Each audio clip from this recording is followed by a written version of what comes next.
How did you get into politics? Well, when I was a student, I was more interested in theatre than politics, but a lot of the theatre that I did, this was early 80s, so it was about issues like homelessness that were, very current at the time.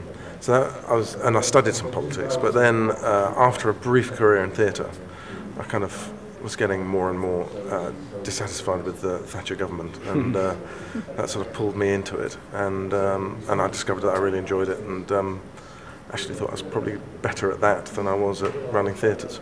That's brilliant, thanks. How do you think the coalition government have performed in comparison to the Blair-Brown governments? Well, I'm probably a bit biased, given that I was in the cabinet up to the general election, but I think there are two main criticisms I'd have of the coalition government. First of all, I think they are tackling the problems in the economy the wrong way.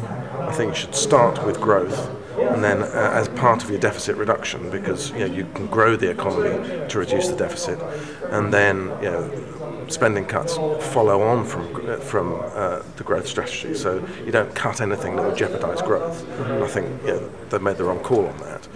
And then the other is, I think they're rushing to do things, and they're causing themselves all sorts of problems. I mean, I disagree fundamentally with what they're doing on the health service.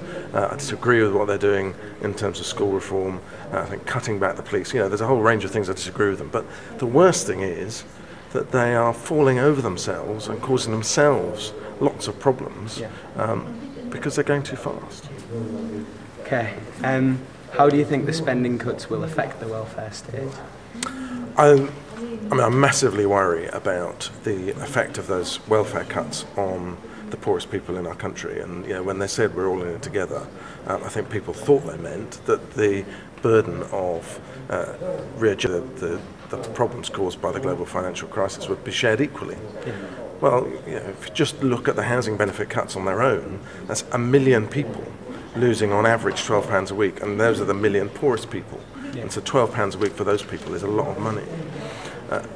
Now, alongside that, you've then got people who are in work being squeezed hard, and who increasingly, as the welfare state diminishes, doesn't feel like it's offering them anything. And so that undermining of the contributory principle, which means that people feel okay about paying in because they get something back, I think is really going to cause us quite a big problem, where people will increasingly resent paying anything in because they don't get anything at all. Okay. And what is your opinion on the proposed voting reform? I can't get that worked up about it, frankly. That's the first thing. I mean, in the end, my political life, I've been in the southwest of England, where Labour has been jockeying for third place with the Lib Dems at times, and mostly losing out. And I don't like tactical voting, and for that reason I don't like the existing voting system very much. But I'm not in favour of PR, because I think that allocates power disproportionately to the third party. So I think AV is probably a pretty good compromise, because it's not proportional, but it's a bit of an improvement on what we've got. But as I say, I think there are far more important issues than voting reform, like what do we do to both support the poorest people in this country who are being massively hit by this government, and at the same time get the majority who are suffering as well, to want to find a new way out and an alternative for the economy than we've got at the moment. All right, well, thank you very much for your time. Thank you.